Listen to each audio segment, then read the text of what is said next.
Hola, soy Cristina Mitre, periodista y autora del blog de Beauty Mail. Bienvenidos a mi podcast, donde todas las semanas charlaré con los mejores expertos de la cosmética, la nutrición, el fitness y el bienestar, para que te sientas bien y te veas mejor. Uno de los planes que tenía para mayo era acudir a la Carrera de la Mujer de Madrid gracias a Manzanas Marlene, que de nuevo me había invitado a la prueba como embajadora de la marca para pasar así un buen rato con las mujeres que corren. No contábamos con que una pandemia nos dejaría a todas sin colocarnos el dorsal. De momento. Pero Manzanas Marlene ha querido seguir demostrando una actitud positiva ante los desafíos y apoyar el trabajo que hacemos desde el podcast de Cristina Mitre. Por eso nos acompaña como mecenas durante el mes de abril, para que cuerpo y mente estén más en forma que nunca. Muchas gracias a mi mecenas Manzanas Marlene, hija de los Alpes, por apoyar la continuidad de este podcast.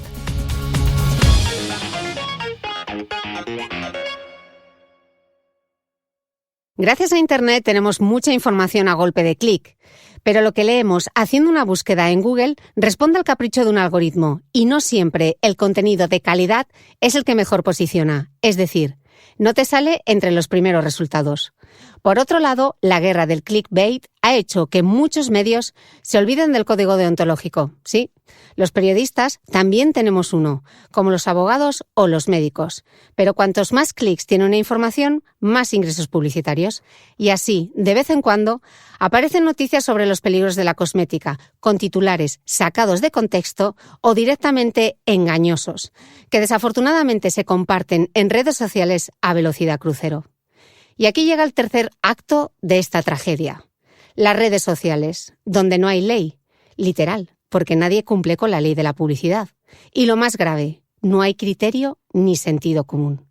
Las redes sociales se han convertido en un campo de minas, plagado de información confusa e incluso contradictoria. Resultado, la gente desconfía y esto lo aprovechan muchos porque no hay nada más poderoso y lucrativo que el miedo como estrategia de venta. Pero no todo está perdido, porque afortunadamente las redes sociales e Internet también han permitido que químicos, biólogos, médicos, dermatólogos, investigadores, cosmetólogos, farmacéuticos y otros profesionales de la salud tengan voz para poner un poco de orden entre tanta desinformación. Como mi invitada de hoy, Amparo Violero, bióloga, experta en seguridad y regulación cosmética y más conocida en redes sociales como Nuclear Beauty. Bienvenida, Amparo. Bueno, muchísimas gracias por invitarme. Todavía estoy flipando de estar contigo aquí. Y nada, muy contenta. Muchas gracias a ti, porque hoy vamos a poner por fin orden, ya no sé si en esta desinformación o en esta infoxicación que se han convertido en las redes sociales, ¿no? Yo he intentado trazar un poco una fotografía o una imagen de cómo está hoy el panorama cosmético en redes sociales. ¿Cómo lo ves tú? Pues lo veo muy negro, más que el bolsillo de un heavy quizás. Estamos en una época que es la tecnológicamente más favorable para encontrar cualquier tipo de información. No solo tenemos las bibliotecas y los archivos, sino que también tenemos Internet, que lo tenemos todos en casa. Pero lamentablemente los resultados que tenemos en Google al buscar algo responden más a un algoritmo que a la calidad de la información que estamos recibiendo. Es decir, no por buscar X pregunta nos va a salir primero la información de calidad. Y esto, bueno, se sabe, pero la gente en general pues puede que no tenga conocimiento de esto. Bueno, es que lo dice Google, ¿no? Como lo encuentras claro. En Google, casi palabra de Dios, ¿no? Por supuesto, pero es que depende de cómo busquemos incluso. Es decir, si yo, por ejemplo, busco parabenos tóxicos, me va a salir un tipo de información. Y si busco seguridad parabenos, me va a salir otra. Es decir, depende también un poquito de las ideas preconcebidas que yo tenga al hacer esa pregunta. Del sesgo. Del sesgo de confirmación, exacto. Que no sé si la gente sabe lo que es, pero está interesante el tema. Confirmation bias, ¿no? Sí, que se dice en inglés. Sí. Cuando tú encuentras cierta información, pues siempre tiendes a creerte la que va más acorde con tus creencias. Que reconfirma lo que tú ya crees, que lo vemos mucho en redes sociales, que muchas veces les puedes dar todo tipo de información científica, compartir estudios, etcétera, y la gente sigue poniendo en duda lo que tú estás compartiendo, ¿no? Sí, por supuesto, porque es que al final es información incómoda, como que despierta mecanismos en nuestra mente que no queremos abrir, entonces esta persona no va a querer salir de Matrix. No, y muchas veces es según tu opinión, y es como, no es mi opinión, es la ciencia, y en la ciencia no cabe la opinión. No, son cosas diferentes totalmente, pero bueno, al final también Internet facilita que todo el mundo se vea legitimado a que su opinión es válida. Y por supuesto toda opinión es válida, pero la ciencia está ahí para darnos un cuerpo de evidencia. Y eso no lo podemos obviar, por mucho que tengamos una opinión, vamos.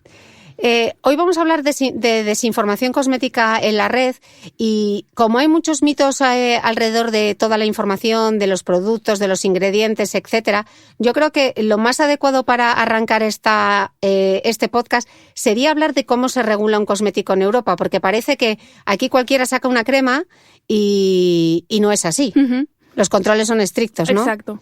Veamos, la ley principal es el reglamento del Parlamento Europeo y el Consejo. Es una ley que lo que busca es siempre la seguridad del consumidor y, por supuesto, también buscaba el libre comercio dentro de Europa, pero fundamentalmente la seguridad. Se actualiza periódicamente, no es que cuando se sacó ya se queda ahí y se queda obsoleta, sino que se actualiza periódicamente, y hay un comité de científicos, el SCCS, que tú lo has nombrado 1000 veces, que lo que hace es revisar todos los ingredientes de los que se tienen duda y ir actualizando esa información. En cuanto haya una preocupación, se ponen a investigar, y si hay algún indicio pequeño de que puede acarrear algún riesgo, pues lo apartan y lo regulan, lo limitan o lo prohíben. Y que luego este comité es independiente, ¿no? Por supuesto, sí. El comité está formado por profesores de universidad, miembros de la industria, son gente que es profesional, no tiene por qué tener conflicto de intereses. Por ejemplo, un profesor de universidad no tiene ninguno para con la industria. También tiene miembros de los Estados miembros, es decir, es un comité que es independiente y es científico. Vale, yo creo que existe mucha confusión, por lo menos en redes sociales, entre lo que es la regulación alimentaria y la regulación cosmética, ¿no? Porque muchas veces se hace el símil con los potenciadores del sabor o los edulcorantes, ¿no? Cuando dicen, bueno, es que este producto lleva tal potenciador o tal edulcorante, entonces, bueno, que sea seguro no quiere decir que sea inocuo, ¿no? Y eso luego se hace la comparación con un ingrediente cosmético, que esta crema o esta hidratante o este champú sea seguro no quiere decir que a la larga no vaya a ser inocuo. ¿Cuál es la diferencia? Pues es que hay mucha confusión realmente con el tema de alimentación y traspapelarlo, como has dicho tú, a cosméticos, pero la regulación es diferente en muchos sentidos. Por ejemplo, en la definición de seguro y saludable. O sea, los alimentos son seguros en el sentido de que pasan un control de calidad, y tú cuando te comes un alimento en tu casa pues no vas a caer fulminado ni te vas a intoxicar. Sin embargo, los cosméticos, aparte de este concepto de control de calidad, va más allá. El fabricante debe demostrar que sus productos no pueden causar daño al consumidor si los usas como debe, como pone en el modo de empleo, que esa es otra. Yo siempre pongo el ejemplo de la palmera de chocolate, ¿no? La palmera de chocolate es perfectamente segura. Otra cosa es que lleve una cantidad ingente de azúcar y que sea sana. Y en el caso de la palmera de chocolate no hay limitación en la cantidad de azúcar que puedes poner, pero tú en una crema sí tienes la limitación, Amparo, ¿no? De qué ingredientes y en qué cantidades Efectivamente. Sí, en la palmera de chocolate, por ejemplo, tiene la regulación cosmética te limita o te delimita más bien los ingredientes que puede llevar cada producto y en qué proporción. Es decir, por ejemplo, esto me lo sé de Sefi Food, que es una cuenta muy buena de Instagram.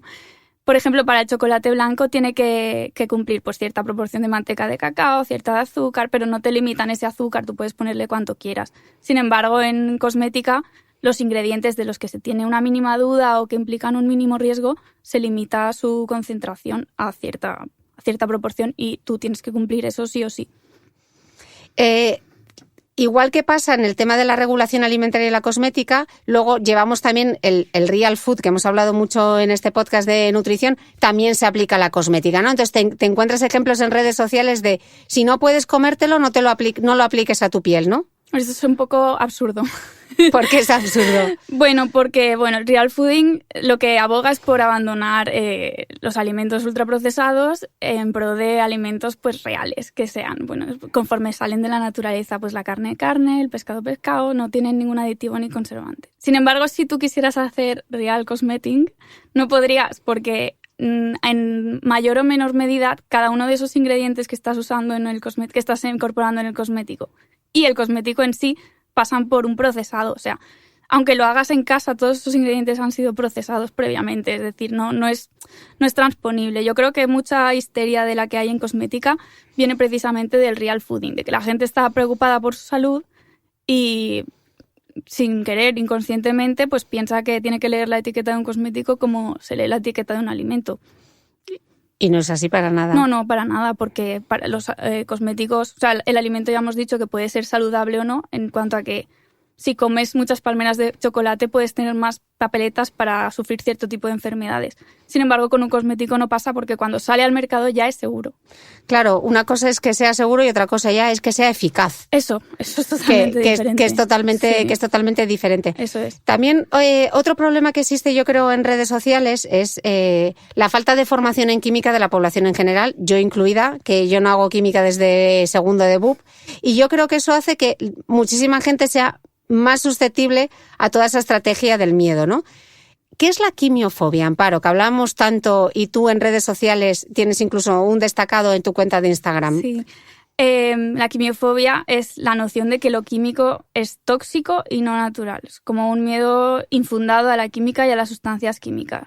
Quien es quimiofóbico, obviamente, está confundiendo términos, porque está confundiendo químico con no sé qué otra cosa, porque todo es química, químico con tóxico y químico con no natural. E incluso, o sea, las cosas naturales también son químicas. Entonces tiene ahí un batiburrillo de conceptos que no sabe ni por dónde le viene.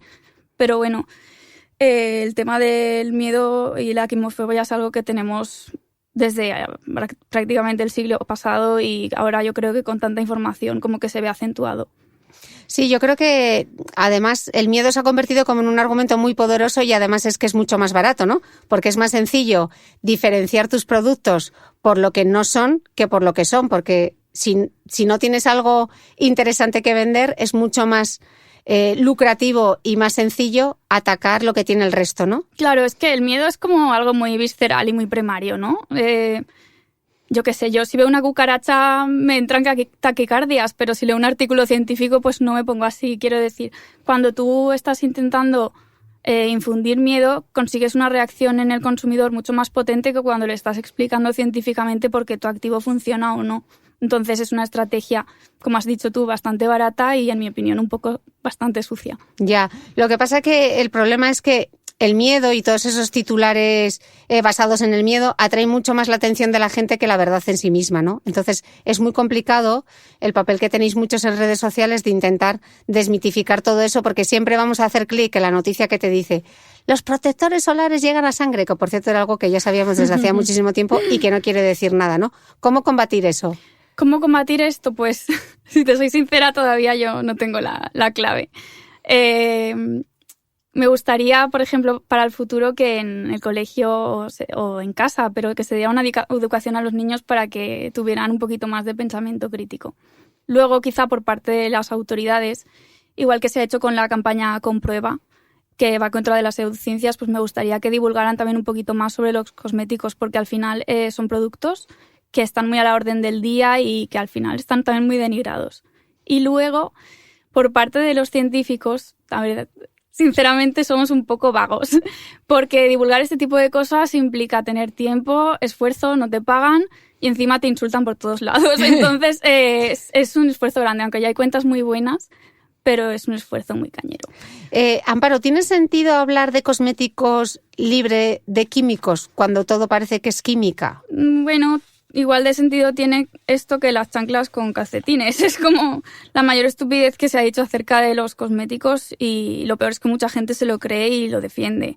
De hecho, quien lo dice, como he dicho antes, porque no sabe ni lo que significa químico, ni distinguir entre el concepto de químico con sintético, cosa que no es natural, o cosa que no entiendo y me suena mal, lo mezclan todo. Ya. Entonces, quizá tendría más sentido hablar de ingredientes naturales o de síntesis, ¿no? Explícanos un poco, para los que no estudiamos química desde segundo de BUP, ¿cuál es la diferencia entre un ingrediente natural y uno de síntesis? ¿Son iguales? ¿No son iguales? ¿Son más seguros? ¿Menos seguros? Bueno, seguros son todos los que salen al mercado. Ahora bien, A ver, es muy difícil porque no hay una definición cerrada sobre lo que es un ingrediente natural y otro de síntesis, porque cada uno sigue un criterio, ¿no? Entonces, algunos ingredientes pueden pasar por procesados muy sencillos para su obtención, como los aceites prensados en frío, pero la mayor parte de los ingredientes pasa por cierto procesado antes de salir antes de ser una materia prima. Como por ejemplo, hay ingredientes aprobados para cosmética natural, como por ejemplo el caprillicéride, que no lo encuentras en un árbol, no vas a tu plantación de caprillicéride y lo sacas de tu árbol, sino que, viene de los ácidos grasos y de la glicerina, tú lo metes en un reactor, reaccionan y entonces ya lo obtienes. A pesar de que esos componentes son de origen vegetal. Es decir, entonces este caprillic se permite en cosmética natural, pero ¿es natural o es sintético? Esa es mi pregunta, yo no lo sé. Bueno, es natural, se permite en cosmética natural, pero como que es una definición un poco borrosa.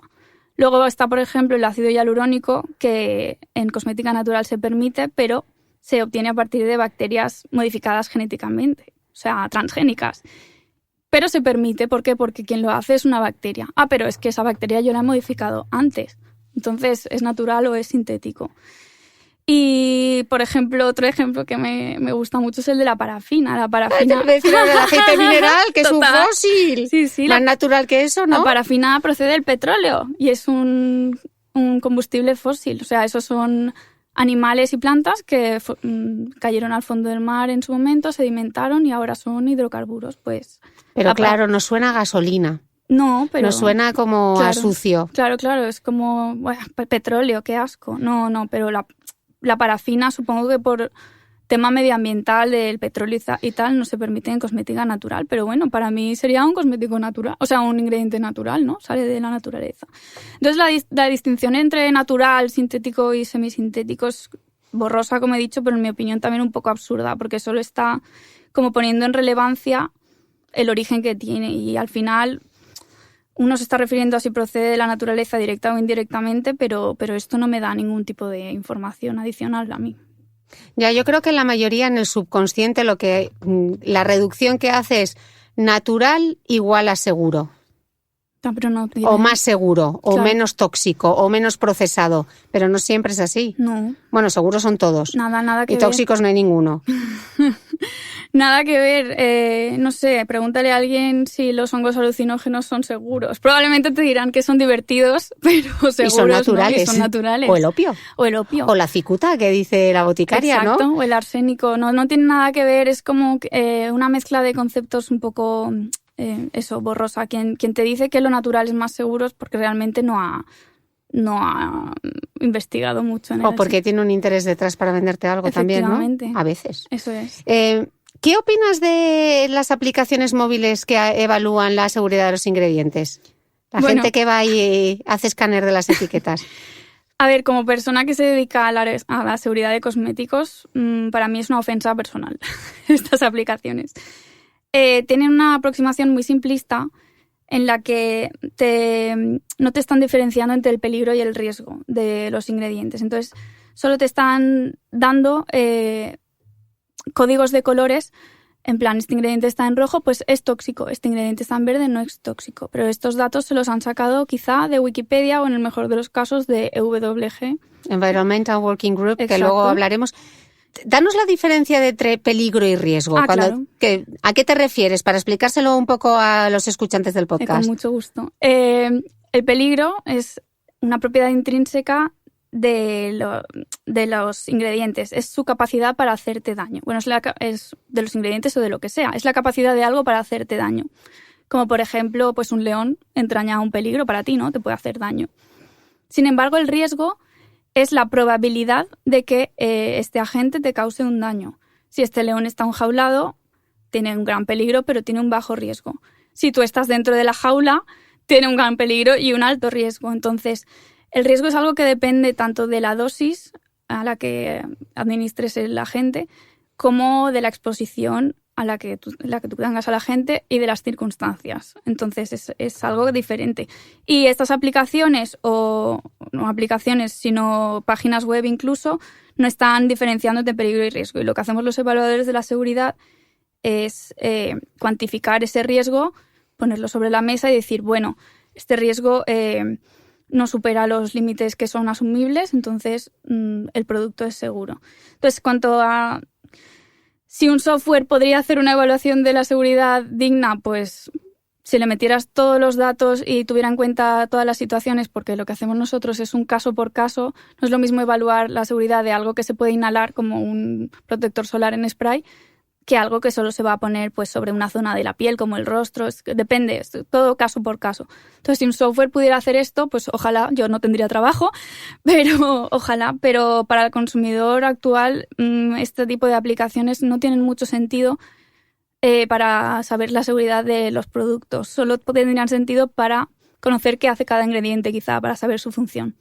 Claro, pero no se está teniendo en cuenta, o sea, te están hablando de ingredientes cosméticos, pero no se está teniendo en cuenta en qué cantidades se está utilizando en cosmética. Claro. Te están dando una cosa absolutamente general. Claro, ¿no? Y además que no está teniendo en cuenta, o sea, es que el concepto de tóxico no está teniendo en cuenta que todas las cosas, todos los ingredientes pueden ser tóxicos en mayor o menor proporción. El agua, tú te la tomas al día 2 litros, 3 litros y es perfectamente saludable. Pero si te tomas 100 mililitros o si te tomas 10 litros, eso no va a ser positivo para ti, tiene un riesgo también. Entonces el agua, por ejemplo, tiene un bajo peligro, pero en esas situaciones tendría un alto riesgo. Con los ingredientes pasa lo mismo. Hay ingredientes que en cierta dosis te tendrían un riesgo, pero la dosis a la que te expones es tan baja que no tiene, que el riesgo, vamos, no supera los límites. Sí, en el caso además de Environmental Working Group, que EWG, que mucha gente lo utiliza como fuente de referencia en España, a mí me gustaría apuntar que ni siquiera tienen un toxicólogo en plantilla. Ninguno. Además, bueno, EWG es el caballo de batalla de los científicos y se les preguntó a más de 400 toxicólogos cuál era su opinión sobre esta página. Y creo que fueron 3 de cada 4 dijeron que estaba exagerando con las declaraciones que hacían acerca de los ingredientes y que estaba todo como muy overrated.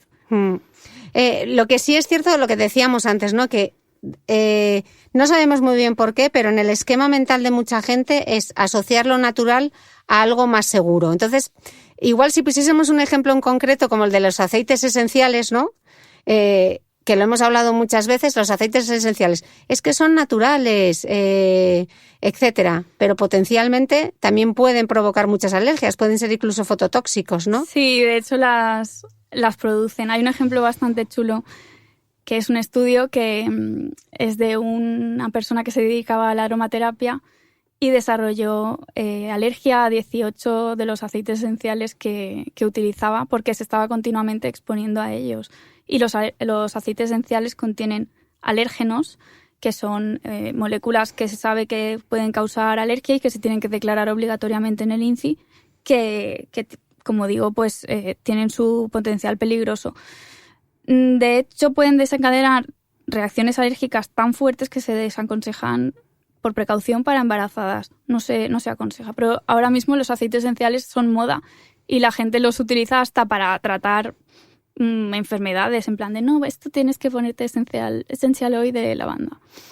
Entonces, el problema, uno de los problemas que tienen los aceites esenciales es que dependen tanto de la planta de la que vengan, no solo de la especie, sino de en qué clima se ha cultivado esa planta, a qué altura del año la has recolectado, cuál es su subespecie, es decir, depende de tantas cosas que nunca sabes la composición exacta que tiene ese aceite esencial. Entonces, dentro de la denominación, pues yo qué sé, Melaleuca alternifolia leaf oil, que sería el árbol de té, pues entran mogollón de alérgenos que, vale, se tienen que declarar en el listado de ingredientes a partir de cierta concentración, pero tú te estás exponiendo a esos alérgenos. Entonces, los aceites esenciales, a pesar de ser naturales, por supuesto, entrañan su riesgo. Y pueden crear alergias. Tuvimos aquí al doctor Felipe de las Heras y nos contaba que, por ejemplo, en el caso del árbol de té hay muchísimas alergias y dermatitis de contacto, así que cuidado con hacerse desodorantes en casa con árbol de té, todas esas recetas que pululan. Luego entraremos un poco en la cosmética DIY.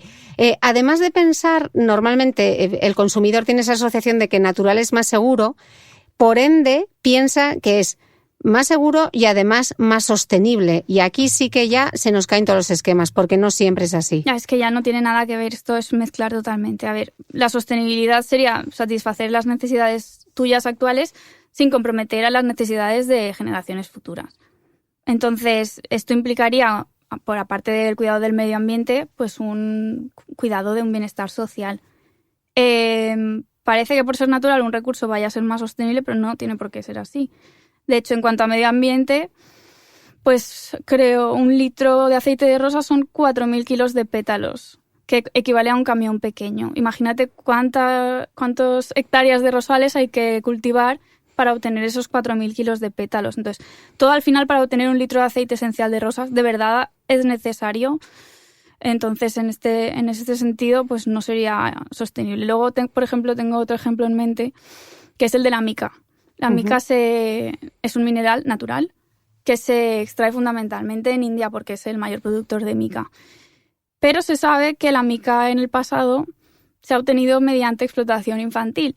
Entonces, dado el caso, ¿preferiría una mica que es natural y por ser natural voy a pensar que es más sostenible o preferiría una mica sintetizada en laboratorio que la hay? Que me cuesta decir el nombre hasta a mí, pero es Synthetic Fluorophyllite. Entonces... oh, yeah. Yeah.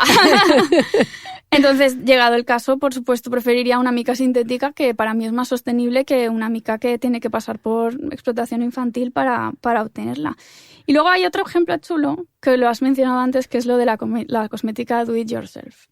El DIY, hazlo sí, tú mismo. Eso es, hazlo tú mismo. Que te metes en YouTube y hay recetas para hacer en tu casa a tope. Que además le llaman recetas, que me da una rabia, porque recetas no fórmulas. No, pero...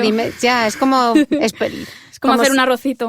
Sobre todo porque al final la cosmética es ciencia, no son experimentos que haces en tu casa, ¿no? No, por supuesto, pero hay gente que hasta puede recomendar hacer protector solar en casa. O como así. Hemos visto, sí. Sí. Entonces, pensar que la cosmética natural, o sea, la cosmética hecha en casa es más sostenible, pues también es fácil de refutar, por ejemplo, con un ejemplo matemático, ¿vale? Espera, que me concentro. Cuidado. Cuidado que salen las mates. Hemos pasado de la química a las mates. Vale, si tú compras un cilindro, un bidón de 200 litros de yo que sé, aceite de oliva. Mira, me lo voy a apuntar, a ver, 200. Si tengo una tabla aquí, luego te la paso.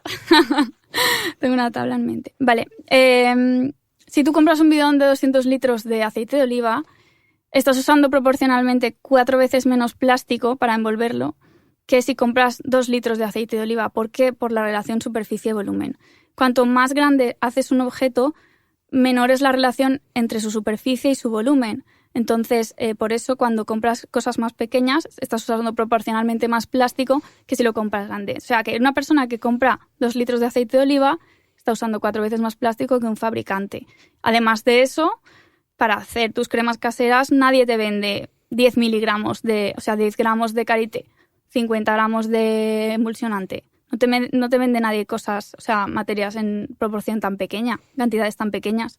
Entonces, o la vendes ilegalmente, tu cosmética que sale de eso, o consumes muchísima, que no hay nadie en el mundo que consuma tanto, o lo acabas tirando. Eso para mí tampoco es sostenible. Entonces, la cosmética do it yourself, bueno, puede ser un entretenimiento para alguien que se haya quedado con ganas de jugar al quimicefa de pequeño, pero ni es más sostenible ni es más segura. Hay una última cosa que se me ocurre. Bueno, es lo menos seguro que puede existir, claro, porque la mitad de ellas van sin conservantes, además. No, sin conservantes, sin ningún tipo, por supuesto, de asepsia en el proceso de fabricación. Y además, ¿de dónde viene esa materia? ¿De Amazon?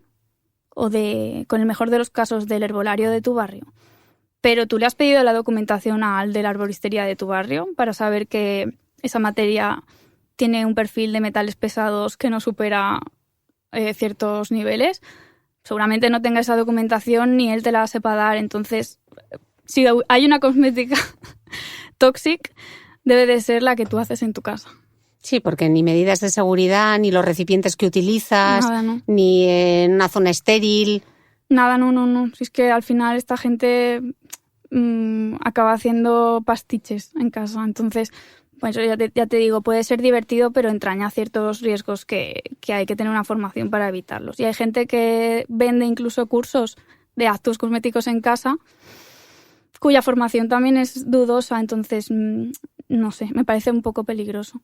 Y que si quieres cosmética natural, hay 150 millones de marcas de cosmética natural estupendas en las que puedes confiar, pero no te arriesgues y no lo hagas tú en tu cocina. Eso es. Yo creo que ya la cuadratura del círculo es un poco vender el toxic free, ese claim que tanto vemos en redes sociales de marcas que gastan mucho dinero en influencer marketing y en publicidad en la red, venderlo como más sostenible, cuando realmente ves que lo único sostenible que tienen, y si es sostenible, es el reciclaje. Uh-huh. Pero yo lo que me pregunto a veces, Amparo, y es difícil de saber, es realmente para que sea sostenible habría que saber de dónde vienen los ingredientes, ¿no? No vale con que tenga cartón o que el packaging sea reciclado, etcétera. Claro, o sea, a ver, lo del toxic free ya es una barbaridad en sí misma, pero es que aquí ya te mezclan todo. Te mezclan toxic free, que es un concepto que no sé a qué se refieren, la verdad, con sostenible.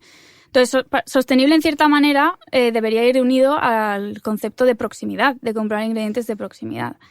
Y bueno, no sé, por curiosidad, si te metes en cualquier página de cosmética de estas toxic free, pues puedes encontrar, por ejemplo, aceite de semilla de baobab. Y el baobab es, bueno, la conocerá mucha gente por el libro del Principito, exacto. Es un árbol que crece en África. Yo no creo que esta gente esté extrayendo el aceite de semilla de baobab, no sé si de África, pero dudo que lo traigan de Murcia. Entonces, ¿esto es sostenible? Tener que traer este aceite de semilla de baobab desde África con su transporte, gasolina, etcétera, etcétera. Por ejemplo, también trabajando en una empresa de cosmética natural, me han llegado a ofrecer extractos frutales que venían de Brasil, pero no eran frutas exóticas, no eran guayaba, no, eran sandía, fresa, que eso sí que lo encontramos aquí. Si yo fuera fabricante, diría, bueno, ¿tiene algún sentido traer esto desde Brasil cuando lo tengo aquí cerca? Y muchas veces es por el precio. Entonces, toxic free sostenible no tiene nada que ver, y aparte, pues es mezclar conceptos. Bueno, hay incluso quien vende la cosmética sostenible diciendo literalmente que es aquella que solo trabaja con ingredientes que son seguros, efectivos y totalmente inocuos. ¿Qué opinas? A ver, seguros y totalmente inocuos son propiedades que, por una parte, no tienen nada que ver con la sostenibilidad y que, por otra parte, pues ya cumplen todos los productos en Europa. O sea, que sostenible o no, los ingredientes de cualquier tipo de cosmética son seguros. Esta frase es como que si te estuvieran diciendo en un anuncio de café. Café ahora con granos de café reales, con agua y cafeína real. Y tú, vale, pues gracias, no es lo que ya teníamos hasta ahora. Entonces eso es un poco así. Entonces si eso lo hiciera alguna marca de café sería absurdo decirlo como claim, igual que es absurdo decir toxic free como claim. Claro, lo que pasa es que hay mucha gente, Amparo, que cuando tú le dices que todos los ingredientes cosméticos son seguros, el contraargumento es siempre el mismo. Te lo voy a decir, que te estás riendo ya porque sabes lo que te voy a decir. Sí, es que siempre es lo mismo. Siempre es lo mismo.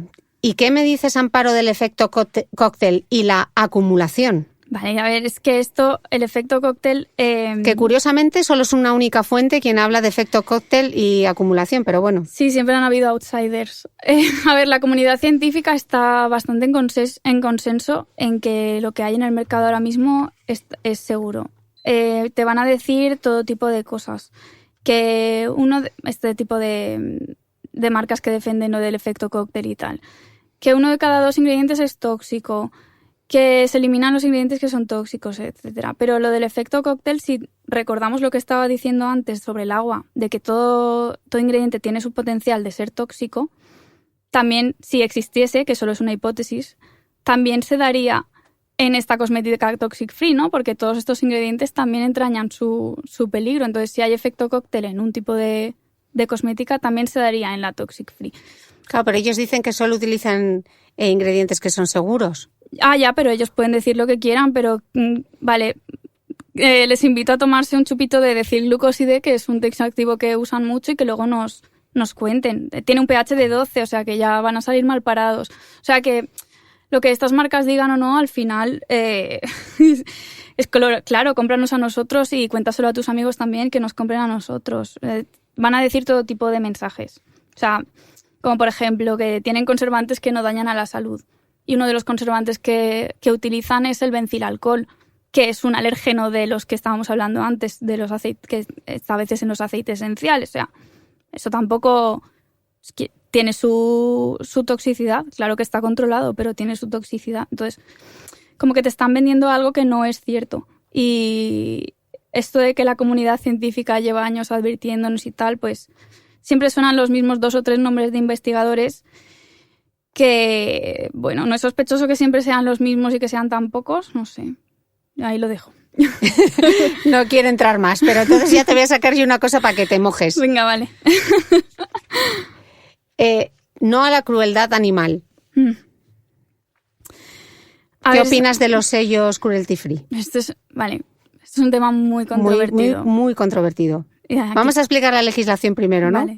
Vale. A ver, el reglamento en Europa prohíbe el testado en animales con fines cosméticos, tanto para el producto final como para sus ingredientes. Esto se fue aboliendo en varias fases, pues empezó en 2004 y terminó con una total prohibición en 2013.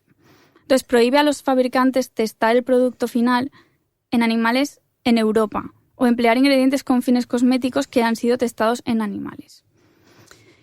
¿Qué pasa? Que tú, si estás vendiendo un producto que también estás vendiendo en Europa en otro lugar del mundo y en ese otro lugar del mundo la legislación te exigiese testarlo en animales, la legislación europea no se mete en eso. Es decir, no estaría prohibido que tú vendieras ese producto en Europa. O sea, solo se mete con lo que pasa aquí, digamos. Entonces, yo no soy categórica. ¿Pueden haber marcas en Europa que estén testando sus productos en animales en otras partes del mundo? Bueno, existe esa posibilidad, yo no soy categórica. Pero no podemos decir que la Unión Europea no esté mirando por los animales, ya que la legislación europea es pionera en impulsar tanto el baneo del testado con fines cosméticos. La prohibición. Exacto, el baneo, sí. Sí. Como el desarrollo de los métodos alternativos. Es que dijeron hasta aquí y hasta aquí fue. Y es ejemplo para otras partes del mundo en esto. Entonces, aquí es que lo de los sellos, creo que el consumidor en general piensa que se testa más de lo que se testa. Que testar es como pedir un ticket para la carnicería. Que la ley tiene excepciones, claro que las tiene, pero que te admitan es bastante complicado. Y luego a mí una de las cosas que me molesta de este sello, sobre todo es el mal uso que se hace, porque que lleve el sello cruelty free no quiere decir que los ingredientes que lleve no se hayan testado en el pasado, antes de 2009. Y en formulación cosmética no se crean ingredientes cada dos por tres. Es probable que alguno de los ingredientes que lleve en el pasado haya sido testado. Entonces, es un poco jugar con una doble vara de medir. Sí. De hecho, es el caso más frecuente, que tú cuando estés evaluando la seguridad de un producto cojas datos de toxicidad de ingredientes en testado en animales previos al 2013. Pues realmente son los datos, lamentablemente son los datos más fiables. O sea, que te puedes encontrar un champú del pelo que lleve el sello del cruelty free del conejito. Que lleve glicerina que fue testada en animales 1000 veces antes de 2013. Una pausa y volvemos. ¿Te cuesta no picar entre horas? Uno de los snacks más saludables son las manzanas y además ahora son perfectas porque aguantan mucho mejor que otras frutas más perecederas. Jugosas, sabrosas y crujientes. Así son, por ejemplo, las 5 variedades de manzanas Marlene, cultivadas con mucho mimo en los valles Subtirol en los Alpes. Un enclave especial que les proporciona sus características únicas de sabor y textura. La Royal Gala, la Red Delicious, Golden, Granny Smith o Fuji. Cualquiera es perfecta como tentempié saludable y que a mí me gusta acompañar con un puñado de almendras naturales o también cortadas como si fuesen crudités con un poco de mantequilla de cacahuete. Igual hay que darle pausa al podcast para disfrutar de tu snack saludable junto a Manzanas Marlene. Muchas gracias a Manzanas Marlene por apoyar las buenas historias. Entonces a mí lo que me molesta es que se juegue con esa sensibilidad del consumidor que lo compra pensando que no ha sido testado y no ha sido testado ahora, pero en el pasado sí lo fue. Entonces a mí es lo que me molesta de ese sello. Sí, aparte que, bueno, a ver, el sello yo pienso que tampoco soluciona muchas cosas. En principio, si hicieran buenas auditorías, si revisaran todo exacto, pero vamos, no lo sé, no dudo que lo hagan tan bien como para desenmarañar todo lo que lleva un cosmético hasta el final, hasta saber exactamente que ese producto no ha sido testado ni el producto ni sus ingredientes nunca, ni realizan test, por ejemplo, de irritación ocular córnea de bovino que se puede hacer y no es para ver la irritación ocular. Y en esto creo que el sello no se mete. Y aparte es que como que crea una confusión y un malentendido en el consumidor. Creo que el consumidor, cuando está exigiendo este tipo de sellos, es porque, que no son legales, por cierto, es porque lo que desea es que le afirmen vehementemente que ese producto nunca ha sido testado en animales y que ni la marca tiene una filosofía afín a ellos. Pero ahondar tanto es muy, muy difícil. No es tan fácil como irse a una lista. A ver, ¿cuáles tienen el logo? No, porque es que dentro, claro, una de las cosas que has dicho tú, lo de los ingredientes que fueron testados previamente, está ahí. Entonces, es cruelty free, pero ¿desde cuándo? No creo que los logos solucionen esto. Yo sé que la filosofía del consumidor pues va más allá de una cuestión de si se cumple la ley en Europa o no, que todos la cumplen, pero los sellos no solucionan esto y también hay que pensar que los sellos son de pago. Muchas empresas pequeñas no pueden permitirse pagar un sello cruelty free porque no, bueno, son pequeñas. Entonces estaríamos discriminando también a esas empresas que no han testado en animales como debe de ser, pero que no pueden pagarse el sello para hacer una distinción en el mercado. Bueno, creo que todo cambiará un poco a partir de este 2020, que es cuando se supone que China deja de hacer, porque mucha gente yo creo que busca el sello cruelty free para asegurarse de que esas empresas no venden en China. Uh-huh. Así que a partir de este año, si no me equivoco, pero bueno, a ver, se supone. A partir de 2020, China ha aprobado hasta 9 métodos alternativos como válidos como alternativa al testado en animales. No quiere esto decir que se vaya a banear el testado en animales ya en 2020, pero sí que es un paso adelante bastante importante por parte de China, que siempre ha estado cerrada a esto. Y aquí a mí me gustaría hacer un inciso, que ha sido precisamente los grandes grupos los que han hecho mucho esfuerzo para que se termine el testado en animales en China. Y también siguiendo el ejemplo de Europa. A ver, allí no lo van a banear como hicimos aquí, en plan zasca, a partir de este día ya no se puede, pero los pasos que están dando son muy importantes. Entonces, sí, a partir de 2020 va a mejorar la cosa, pero no es tan categórico de a partir de aquí ya. Y sí que quería decir que en Europa estos tipos de logos a nivel regulatorio no se consideran legales. Se considera que reivindicarlos desprestigiar a los demás. Porque bueno, pero tenemos buenas noticias ahora, porque a partir de julio tenemos un nuevo documento de reivindicaciones cosméticas y la etiqueta SIN se va a acabar. ¿Qué dice el nuevo documento técnico sobre reivindicaciones de productos cosméticos? Amparo, ¿tenemos buenas noticias o son solamente indicaciones, pero luego cada uno va a hacer lo que le dé la gana? Yo creo que he venido hoy aquí a cortar el rollo. A ver, expliquemos un poco qué es esto del documento técnico sobre reivindicaciones de productos cosméticos, que estoy dando yo, por supuesto, muchas cosas. Vale, a ver, hay un documento que es el reglamento 655/2013. Qué bien te lo has estudiado. Ok, estos números tengo que saber menos. Bueno, lo que busca es proteger al consumidor frente a reivindicaciones engañosas. El SIN, parabenos, el SIN, conservantes, el SIN. Sí, esto ya se incluye en el documento técnico, es diferente. Entonces está este reglamento 655 que establece unos criterios comunes que deben seguir las reivindicaciones y que lo hizo un grupo de trabajo, y que un grupo de trabajo de la Comisión Europea lo estudió y emitió el documento técnico, que es como la interpretación, abro comillas porque la gente no me ve, oficial de ese reglamento. Pero no tiene estatus de ley. No es ley, o sea, es un documento inspirador para que te inspires. ¿O qué? Es como una guía que ha elaborado la Unión Europea de buenas prácticas, exacto, ¿no? Sobre lo que deberías o no deberías hacer. Personalmente, si la Unión Europea se ha tomado la molestia de reunir a esta gente para que hagan un documento de guía de lo que debes y no debes decir, pues yo como marca lo seguiría, porque si no puedo tener problemas. Para evitar problemas lo seguiría. Pero legalmente no es vinculante, entonces personalmente no soy optimista. O sea, dudo que las marcas que tiran de estos claims como su lema vayan a dejar de utilizarlos porque están tan en la raíz de su filosofía. Y no podrían ser denunciados, bueno, como no es ley, no pueden ser denunciados por otras marcas. Pienso que sí podrían, pero ¿quién se va a meter, no? Ya, es difícil. Pienso que sí podrían, sobre todo cuando las otras marcas a lo mejor no están haciéndolo por miedo a que las autoridades luego les pongan en problemas, y estos sí se atreven, pero bueno, supongo que tendrán su departamento de abogados para poder defenderse. Pero vamos, en ningún caso el sin parabenos o sin parabenos, sin siliconas, sin fenoxitanol. Esto ahora mismo ya está bastante claro en el documento técnico y repito, aunque no tenga vinculación legal, muchos se han puesto las pilas y cuando se han puesto tanto las pilas es mejor que estos también lo hicieran. Y entonces en ese documento técnico exactamente qué se dice que no se puede utilizar, aunque no tenga efecto de ley, pero que ellos recomiendan que no se utilizase porque denigra otros ingredientes. En concreto, ¿qué etiquetas? Todo tipo de reivindicaciones sin que sean de ingredientes que están permitidos por la ley, a no ser que impliquen, por ejemplo, un estilo de vida.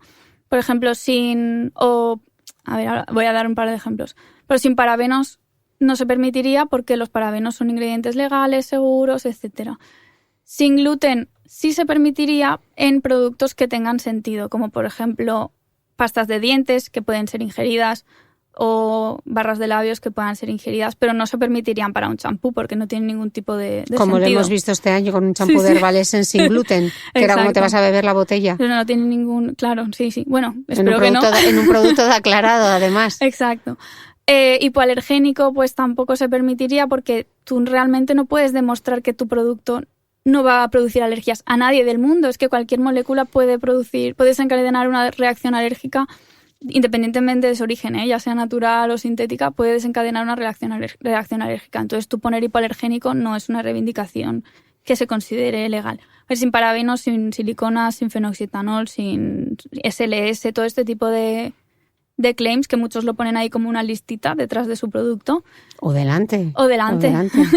Que tú ahora te coges el champú o el gel de baño y te pone más lo que no tiene que lo que tiene. Ya, al final, pues eso, una estrategia del miedo muy conocida que se llama propaganda y que juega con el miedo de las personas para modificar sus patrones de conducta en cuanto a consumo. Es sucio a veces también que apelen a tu familia. Es como, no te dirigen el mensaje directamente a ti, sino ¿vas a ponerle a tu bebé este producto con tóxicos o vas a ponerle el nuestro que es sin tóxicos? Y cuando ya están hablando de tu bebé ya son palabras mayores. Entonces, sí.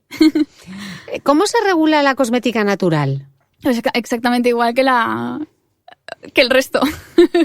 Exactamente igual. O sea, de hecho, cosmética natural, ¿qué es? O sea, nadie lo sabe. Es como una amalgama de conceptos. Unos consideran que cosmética natural es cuando algo ya lleva un extracto natural, que entonces ya serían todos los cosméticos, porque casi todos llevan ya extractos naturales. Otros se van a lo certificado ecológico, pero vamos, cosmética natural es un tipo de cosmética simplemente, pero que se regula exactamente igual que los otros tipos de cosmética. Pero claro, luego como aparece el eco, el bio, luego hay como 20 certificadores en Europa de cosmética natural y unos 30 a nivel mundial, que solo ves sellos. El lío está montado. Sí, a ver, los sellos estos son como medallitas. Cuando tú consigues tu sello, que hay que pagar. Que por supuesto son de pago, eso es lo que iba a decir. Pues ya lo puedes poner y queda muy bonito. A ver, no hay ni siquiera un concepto unificado, como digo, de lo que es natural. O sea, puede ser de lo más laxo a lo más restrictivo. Entonces, muchas marcas se intentan distinguir poniendo este tipo de sellos y que no son leyes. O sea, estos sellos los dan empresas privadas certificadoras que cada una de ellas tiene sus normas de lo que tú puedes o puedes no hacer o no puedes hacer. Sus propios criterios, ¿no? Sus propios criterios, exacto. Y entonces ya tú supongo que como empresario te los lees todos, decides cuál es el que más se acopla a ti y eliges un sello. Entonces ya pues sigues sus normas. El más famoso, Ecocert, ahora incluido en Cosmos, pero sobre lo que decías, eco y bio es lo mismo. Cosmética ecológica y cosmética bio es lo mismo, aunque bio en verdad tiene más sentido para alimentos. El tema de... Lo que sí hay es una norma ISO, ¿no? Ah, sí.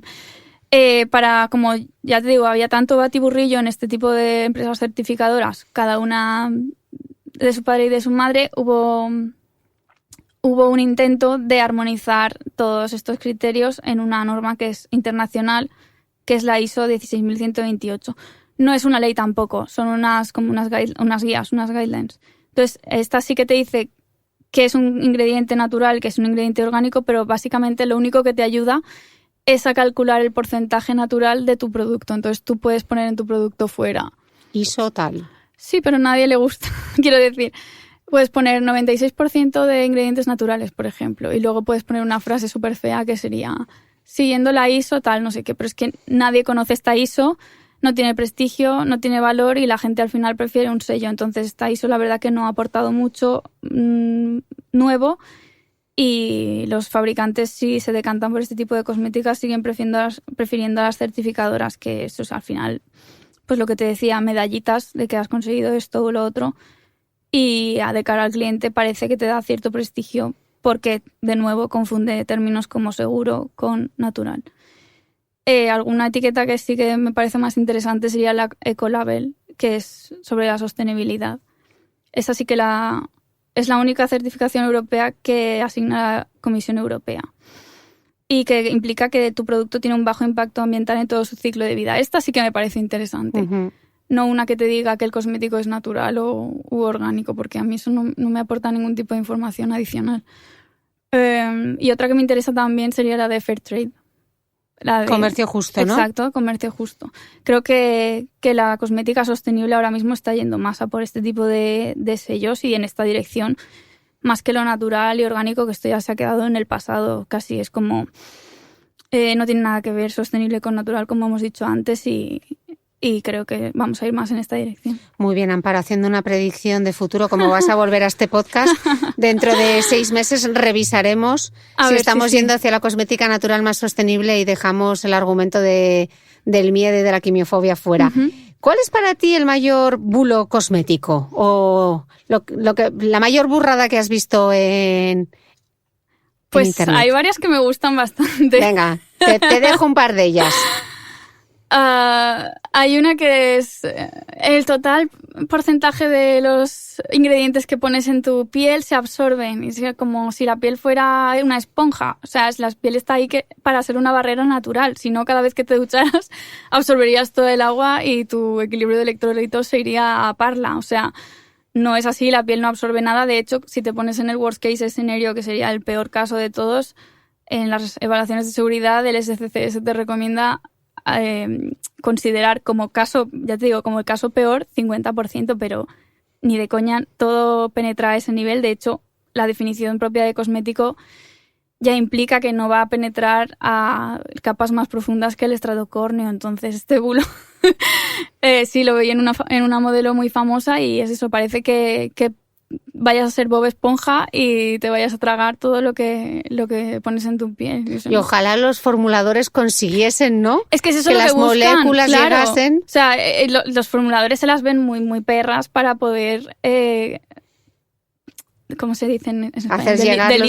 Hacer llegar los principios. Sí, como hacer llegar los principios a la célula diana que ellos pretenden, pero se las ven muy, muy difíciles. Entonces, al ser tan difícil, pues surgieron este tipo de nuevos sistemas liposomados, etcétera. Pero la verdad que es el caballo también de batalla de los formuladores poder llevar su vitamina C, por ejemplo, al lugar donde quieren a la capa de la piel donde quieren que haga efecto. No es tan fácil. Vale, has dicho que tienes varios y has dicho que los cosméticos penetran. ¿Cuál es el otro? Hay otro que me gusta mucho que es... a ver, la lista de ingredientes al final te ponen parfum y luego los alérgenos que como hemos... En el INCI. En el INCI, eso es. Pueden ser, pues yo qué sé, limonene, linalol, citral, etcétera. Hay veces que las empresas certificadoras o la propia empresa fabricante de cosméticos pone asteriscos en estos alérgenos y el asterisco quiere decir procedente de un ingrediente natural. Y hay gente que piensa que esos alérgenos y ese perfume, si es natural, está bien todo. Pero si es sintético, no, cuando en realidad son las mismas moléculas. O sea, me parece divertido porque dicen, no, es que esto, si tiene el asterisco está bien. Pero si no, no. Por favor, o sea, si es exactamente lo mismo. O sea, sintetizado natural, el efecto que va a producir en el cuerpo es el mismo. Este me gusta mucho por lo absurdo. Había otro también de los sulfatos, ¿no? El de ¿cuál? El SLS, el sodium lauryl sulfate confundido cuando viene del coco. Ah, sí, bueno, a ver, ahí sí, ya sé cuál dice. El sodium coco sulfate. Como natural. Que se permite en cosmética más natural. Bueno, sí, este sulfato está permitido y está todo bien con él porque es natural, viene del coco. Vale, pero es que el sodium lauril sulfate y el sodium laureth sulfate también vienen del coco. Y de hecho, el sodium coco sulfate, la mayor parte de ese ingrediente es sodium lauril sulfate. Pero claro, la gente no tiene idea de estas cosas, entonces se guía por... Sí, pero nos la cuelan y nosotros también como que nos guiamos por impulsos un poco. Leemos coco y decimos, ya está, todo bien, aceite de coco sirve para todo. ¿Cómo combatimos estos bulos cosméticos, Amparo? Bueno, ya he comentado un poco la educación de cara al futuro de los niños. Quizá también desde las autoridades sanitarias podrían hacer algo. Desde Internet se está haciendo alguna cosilla, desde Instagram, que es donde yo más me muevo, se están creando cuentas muy buenas en las que se divulga pues con sentido, con contenido. Y... Venga, que te dejo que des algunos nombres. Sí, claro. Que te veo con ganas de mencionar. El primero de Beauty Mail, claro. Este podcast. Sí, a ver, yo ya seguía, antes de crear mi cuenta, ya seguía a Consciencia y a Laura Bey, pero a partir de crear mi cuenta, así un poco activista yo, conocí a Santa Marina, a Cosmetocrítico, a Arturo, que estuvo en el podcast, y también a Verónica Vivas, me gusta mucho esa cuenta. Entonces, sí, ellos hacen un gran esfuerzo por divulgar contenido de calidad y con base científica, pero de cada publicación que podemos hacer, hay 20 publicaciones de influencers a los que, no sé, X marca le ha pagado y están diciendo todo tipo de barbaridades por detrás. Entonces es muy difícil pelear contra esto. Quizás sí que haría un llamamiento a la gente que nos está oyendo y que si, no sé, si está en algún grupo de Facebook o de WhatsApp donde se está creando alarma social, que compartan lo que saben, que no se lo queden para ellos y que digan, oye, pues mira, vete a la cuenta de The Beauty Mail que te vas a enterar de muchas cosas, que esto que estás diciendo no es así. O que no circulen un bulo, ¿no? Exacto, no, que no continúen los bulos, porque... Sí. Yo creo que uno de los problemas más graves también es los ingredientes con mala fama, ¿no? No se sabe muy bien por qué, pero la gente, pues, no me gustan los parabenos, pero ni siquiera sé por qué no me gusta. O muchas veces, yo qué sé, el SLS, ¿no? Que tan mala fama tiene. Juzgamos un producto por un único ingrediente cuando lo que tendríamos que tener en cuenta es la fórmula en su totalidad, ¿no? También pasa mucho con el alcohol de nat. El alcohol es el demonio y estamos juzgando una fórmula por un único ingrediente. ¿Por qué no es así? Porque la fórmula en conjunto funciona de una manera y lo que hace el ingrediente por separado y a determinada concentración es otra. Esto siempre se genera por bulos, ¿eh? O sea, ya luego si quieres explico cómo, pero siempre se genera por bulos. ¿El SLS es irritante? Bien, sí, si metes la mano en un barril de SLS. O si te estás continuamente lavando todos los días y tienes la piel muy seca, quizá te produzca cierta descamación. Pero es que al final es eso, como tú dices, como que nos han llevado a juzgar más un producto por cosas que tiene que nos suenan mal y que hemos visto leídas por ahí en el blog de tu prima que por lo que realmente es. Bueno, en cierta parte lo entiendo porque tampoco nos han enseñado a interpretar fórmulas, es muy complicado, pero bueno. Todo esto siempre sale por bulos. O sea, Sí. Vale. Publicaciones científicas que se malentienden o que se expresan mal en medios de comunicación comunes. Como, por ejemplo, los parabenos en el estudio de 2004, se trajo mucha cola. Y que siempre se confunde, de nuevo, lo que he dicho antes, el peligro con el riesgo. Entonces, estas publicaciones que buscan el clickbait son muy virales, se pueden transmitir muy rápidamente y al final la gente empieza como a asustarse de algo que no tiene sentido, porque tampoco te dan toda la información.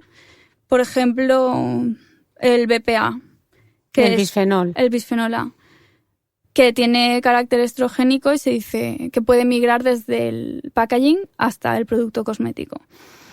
Pero lo que no te dicen es que el BPA, o sea, esas publicaciones como sensacionalistas no te dicen que el BPA tiene una actividad estrogénica 25.000 veces menor que la del estradiol tuyo natural. O sea, que es muy poco probable que ejerza como disruptor hormonal y que además está inmediatamente casi metabolizado por nuestro hígado y da lugar a otra sustancia que no tiene actividad estrogénica. Estas cosas no te las explican, no tienen interés, se ve, tiene más interés como la alarma social, etcétera. O tampoco te dicen, por ejemplo, O sea, siempre son como dirigidas a las cosas sintéticas, pero nunca te lo comparan, por ejemplo, con los fitoestrógenos. El real food, por ejemplo, ahora está como poniendo de moda el edamame, que es soja, y la soja tiene fitoestrógenos también, como la genisteína o daceína, que tienen actividad hormonal. Lo que pasa es que es tan débil que no ejerce ningún tipo de... O sea, no hay ningún problema. No compite por el receptor de la hormona. O sea, que lo son, sí. ¿Que te van a afectar? Pues habría que comprobarlo, pero toda la evidencia que tenemos ahora, casi toda, menos la de 2 o 3 outsiders, nos dice que no nos preocupemos. Yo creo que muchas veces también el problema en redes sociales es quién es la fuente, ¿no? Uh-huh. ¿Quién dice qué y por qué lo dice? Uh-huh. Yo creo que hay dos perfiles. Uno lo has dicho tú antes, que era el blog de mi prima. O sea, no hay nada más atrevido que la ignorancia. Uh-huh. Esto es así porque sí, y lo vemos muchísimo. Sí. Que se hacen comentarios, se graban vídeos, etcétera, sin ningún tipo de fuente. Uh-huh. Y luego ya está el perfil más sofisticado, que es el que tira de estudio, pero totalmente, o sea, vale, sin saber interpretarlo. Sí. Entonces, yo tengo esos dos perfiles que he visto en redes, no sé si coincides conmigo en esos dos perfiles. Sí. Y si quieres comentar tú cómo lo ves. Vale, a lo mejor esto me lleva un rato. No te preocupes, tenemos todo el tiempo del mundo.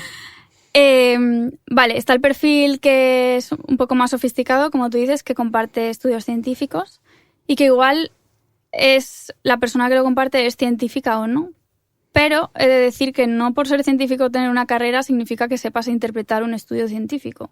Eso es lo primero. No hay que leerse el resumen solo y el título y las conclusiones, sino que hay que ir dentro, a ver qué metodología se ha utilizado, a ver si el tamaño muestra es suficiente, a ver si la muestra es representativa. Si se ha podido replicar. Si se ha podido replicar, etcétera. Entonces hay que ir a ver esas cosas. ¿Cómo se ven esas cosas? Pues teniendo pensamiento crítico. Eso te lo enseñan en la universidad, pero no es una asignatura. Eso hay que desarrollarlo. Y hay gente que, bueno, ha pasado por una carrera, pero no tiene por qué haber aprendido esto y no tiene por qué saber interpretar los estudios científicos. Eso por una parte. Y que lleva muchas horas interpretar un estudio científico. Claro, sí. Muchos días de trabajo. Si yo no posteo casi por eso, es porque lleva muchísimas horas de trabajo analizar si lo que te están diciendo, bueno, pues tiene cierto sentido o no. Por otra parte, quería hablar también de que un estudio científico no implica que sea de calidad. O sea, no todos los estudios científicos son de calidad. También hay ciencia regulinchi. Y te explico por qué. Existe... Bueno, la forma en la que se transmite el conocimiento científico actualmente va por artículos científicos. Se publican artículos científicos en revistas científicas. Pero lo que se ven forzados los investigadores ahora mismo, bueno, se ven forzados o entran en el juego, es a publicar mucho y de una calidad, pues, la que salga. ¿Por qué? Porque cuanto más publiquen, más les sube al investigador el índice H, que es un índice que te dice como tu valía como investigador, como cuán relevante eres, y solo se guía por las veces que te han citado. Entonces, si tú publicas muchas publicaciones en revistas con cierto prestigio y que además tienen títulos atractivos, pues te van a citar mucho y tu índice H va a subir mucho. ¿Y qué vas a conseguir con el índice H? Subvenciones para poder seguir trabajando. Entonces, ahora mismo para los investigadores es bastante importante que su índice H se mantenga. Entonces, muchos apuestan por la cantidad de artículos publicados que no por la calidad. Y, bueno, hay personas que quizá tienen una trayectoria de 30 años en ciencia y tienen más de 250 artículos publicados. Y eso sale a unos 9 artículos por año. Eso es imposible. La ciencia va despacito.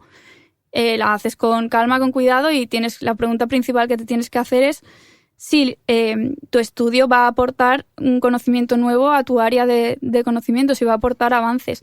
Si solo vas a crear un poquito de alarma social y el resto es bibliografía, pues tu estudio no está aportando nada y por mucho que tengas 250, pues tiene una calidad un poco regular.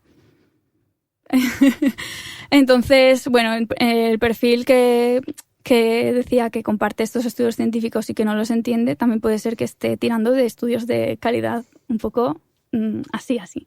Cuestionable. Exacto. Y que esté publicado en PubMed no quiere decir... Claro, ahí radica la dificultad. Sí, exacto. Que esté publicado no significa que sea bueno. Y lo malo es que no todo el mundo puede entender lo que significa. Y que hay investigadores que también tienen su propia agenda. Oh, por supuesto, y son muy mediáticos y les gusta salir y decir las cosas que salgan en los periódicos y supongo que también pues subir su índice H, como he dicho. Por ejemplo, con el tema de los parabenos pasó. ¿De dónde viene? Porque los parabenos, no sé, yo creo que mataron a Manolete, porque son absolutamente los culpables de todos los males. Sí. Que los parabenos son naturales, que están hasta en las fresas. En los arándanos, sí. Vale, pues salió un estudio en 2004 sobre los parabenos que decía que habían encontrado parabenos en tumor de mama. Y todos, oh Dios mío, los parabenos causan tumor, o sea, cáncer de mama. Pero el estudio estaba tan, no sé cómo decirlo sin ser insultante, estaba con una metodología un poco regulinchi también. Entonces, por ejemplo, no hicieron una comparación entre la cantidad de parabenos que había en células tumorales y en personas que no tenían ese tumor. Entonces, que te dijeran que habían parabenos en tumores es más o menos como si te dijeran que había agua en los tumores. O sea, si no me lo comparas con algo que no tiene tumor, ¿cómo me puedes estar relacionando que esto es la causa del tumor? Luego, por otra parte, les pasó algo muy curioso, que es que en muestras que no tenían nada, o sea, era solo la placa, no había ningún tipo de células. También les salía que habían parabenos, es decir, que la hipótesis más plausible es que todo el laboratorio estuviera contaminado con parabenos y, bueno, es que eso pasa, los parabenos están en todas partes prácticamente. Que no quiere decir eso que tengan una aplicación en la salud, pero eso, bueno, entonces de este artículo solo se extrajo la primera frase, incluso los autores del artículo luego más tarde como que se retractaron un poco. Tuvieron que emitir un comunicado. Pero esto ya no salió, ya no fue tan rápidamente transmitido. Entonces, pues se creó toda esta controversia. Por eso digo lo de la ciencia regular. Hay ciencia que es regular y bueno, y que me pongan un abstract para defenderme algo, pues tengo que ver realmente si ese abstract o ese artículo me está diciendo algo o es un artículo que ha hecho un becario. Entonces, bueno, ya como decía, está ese perfil de Instagramer, no sé cómo decirlo, ese perfil de Instagramer un poco más culto que te pone el artículo porque sabe buscarlo, aunque no sepa interpretarlo. Está también el de dueño de tienda o de empresa de cosmética, que también te lo pone, pero de nuevo no sabe interpretarlo, y ni siquiera tiene a lo mejor una formación científica. Y que muchas de ellas son private label, o sea, que se han hecho los cosméticos una marca, que tú puedes ir a cualquier empresa y que te haga tu línea de cosméticos, claro, sí, sin tener ni idea de formulación ni de nada. No, para nada. Sí, a ver, mi madre podría tener una empresa de cosméticos si quisiera, lo paga todo y ya está. Ahora, los claims, si no se los saca un técnico, pues corre el peligro de hacer este tipo de claims tan estrambóticos. Y luego está el perfil del blog de tu prima, como decías, que ya no sabe nada, seguía por las apps estas de ingredientes y dice, voy a analizar este producto. Y te dice lo que está en rojo, lo que está en amarillo, lo que se supone que es tóxico, lo que no. También esta gente, pues a veces, lamentablemente, tiene muchos seguidores que se los creen como si fuera algo un poco sectario a veces. Y nada, y lo siguen a pies juntillas y es que le da igual lo que les diga. O sea, tú le puedes hilar el argumento mejor hilado de tu vida, que es de premio Nobel, vamos, y es que te van a salir con que a ti quién te paga, o bueno, y eso, los científicos son gente maligna, o incluso los chemtrails, o sea, es que se va mucho la conversación del argumento. Bueno, porque como no hay argumento... No, claro. Y, por ejemplo, también hay algo que estoy viendo, por ejemplo, en el mundo de las chicas curly, o sea, de pelo rizado, también se mezclan muchos conceptos, como por ejemplo, tu pelo, si le quitas las siliconas y los parabenos, no va a pesar tanto y va a estar más rizado. Pero chica, ¿qué tiene que ver que tenga parabenos? Que no tiene ninguna influencia en el rizo. Si me dices que le quitas las siliconas, pues puede ser que no pese tanto. Pero los parabenos, y es que al final se mezcla todo muchísimo. No hay ningún tipo de sentido, la verdad, es complicado. ¿Qué te hace a ti, si tuviésemos que darle a la gente un consejo para que desconfíe de esas fuentes, un checklist, ¿qué 3 cositas les dirías? ¿3? 3 o 4 para confiar o no en lo que alguien le está diciendo. Bueno, yo personalmente desconfío siempre. siempre desconfío de la fuente. Y luego tengo unas como banderas rojas personales, que son mías personales, puedo decirlas, pero realmente son mi opinión. O sea, por ejemplo, cuando la página donde estoy leyendo tiene un título que ya me está diciendo que tiene un posicionamiento claro. Por ejemplo, parabenostoxicos.com. Pues ya me están diciendo que está a favor de algo, ¿no?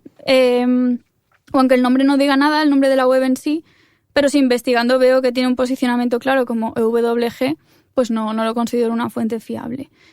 Luego también es muy sangrante el caso de la página que te está dando información y a la vez te está vendiendo productos.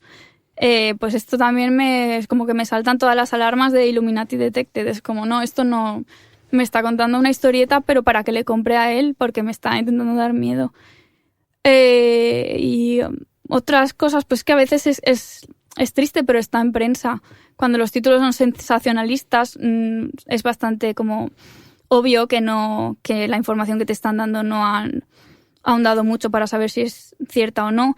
Cuando hay faltas de ortografía, o sea, es como, si aquí te has equivocado, ¿cómo no te vas a haber equivocado en buscar la información si no has prestado atención a la ortografía? Soy un poco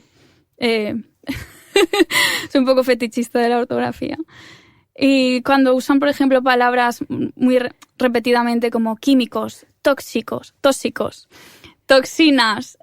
cuando están haciendo eso ya es como, aquí me estás vendiendo la moto. O cuando te dicen es que estoy diciendo muchos. Pero no, es fenomenal toda la lista. Cuando te dicen datos que en realidad parece que usan muchas palabras técnicas que solo buscan liarte, ¿no? Hacen un parrafazo así larguísimo y realmente parece que solo busquen liarte, no te explican nada para que tú lo entiendas. A ver, cuando tú transmites ciencia a personas que no tienen la misma formación o el mismo background que tú, tienes que adecuarte al receptor, entonces no puedes explicarlo todo como si la gente... Pues esto a veces lo hacen como para que te asustes. Y también cuando dan datos que son absolutos pero no son relativos, como por ejemplo, hay 2.000 nanogramos de bisfenol A en sangre. Vale, pero ¿esto es mucho? ¿O poco? ¿Está en la media? ¿Qué quiere decir eso? No, pues solo te dicen eso y tú, Dios mío, el bisfenol A. O cuando buscas al autor y no parece tener experiencia ni formación relacionada con el tema. Aunque cuidado, que ya hemos dicho que no toda la gente con carrera tiene por qué saber de un tema. Quizás sí, pero quizá no. O sea, también hay médicos que recomiendan homeopatía, coaches o psicólogos que estudian luego programación neurolingüística, o enfermeras que son antivacunas. Es decir, es que tener una carrera no es garantía de nada. De hecho, es un argumento que se llama argumento ad verecundiam, o sea, poner el autor como argumento de peso para afirmar que lo que estás diciendo es verdad. Y cuando son publireportajes, que ponen... ya sabes por qué me río. Cuando ponen en letra de tamaño atómico que tienes que sacarte un microscopio electrónico para verlo y pone publireportaje, ahí ya no me fío de la fuente. Eso, la fuente es la propia marca. Exacto. Lo que pasa es que muchas veces en los medios utilizan su propia gráfica y su propia tipografía, entonces es muy difícil discernir si es un contenido pagado o es un contenido editorial. Claro, a mí por mi parte como consumidor me encantaría que lo pusieran en rojo y en un cartel gigante brillante. Bueno, igual que cuando hay determinados influencers bien intencionados que colaboran con una marca y dicen cosas que dice esa marca, al menos si pusiese colaboración o contenido patrocinado. De esos tengo un par de casos bastante curiosos. Una de ellas, cuando le dije que lo que estaba diciendo no... Hablé con ella y le dije que lo que estaba diciendo no era así, y por qué lo era, tal. Era una chica que había publicado, que era del mundo de la nutrición y del deporte, que como muchos se aventuran a hablar de cosmética, porque total, ¿qué más da si es lo mismo, no? Bueno, muchos se aventuran en este mundo y entonces acaban con el culete un poco rojo. Metiendo la pata. Sí. Bueno, y directamente me dijo, es que me lo ha dicho una marca y claro, y me han dicho los de esta marca y entonces pues me fío de ellos. Y yo pero es que tal, no sé qué. Y al final la chica me dio hasta las gracias. Es como, pues mira, lo que me has dicho me cuadra, investigaré un poco más. Y yo qué sé, sí, que gente de la nutrición y la alimentación se mete mucho en tipo protectores solares aptos o no aptos. Y tú, pero vamos a ver. Y a uno le pregunté que dónde lo había sacado y me dijo, no, me ha ayudado mi amiga que es bioquímica. Entonces ya te digo que no por tener carrera significa que vas a... Que tiene el conocimiento. Exacto. Bueno, Amparo, no sé si nos queda algo más, alguna cosa más que añadir, su señoría, después de todas estas sentencias. Yo creo que he dado para todos. Tiene receta para todo el mundo. Sí, todos tienen algo en que pensar quizá. Y no sé, sí que me gustaría recomendar que la gente acudiera a organismos oficiales. Pues en España están la AMPS. Dejaremos todos los links. Perfecto. La Asociación Española de Dermatología y Venerología. Asociación Española... AEDV, perdón, me he equivocado yo. No.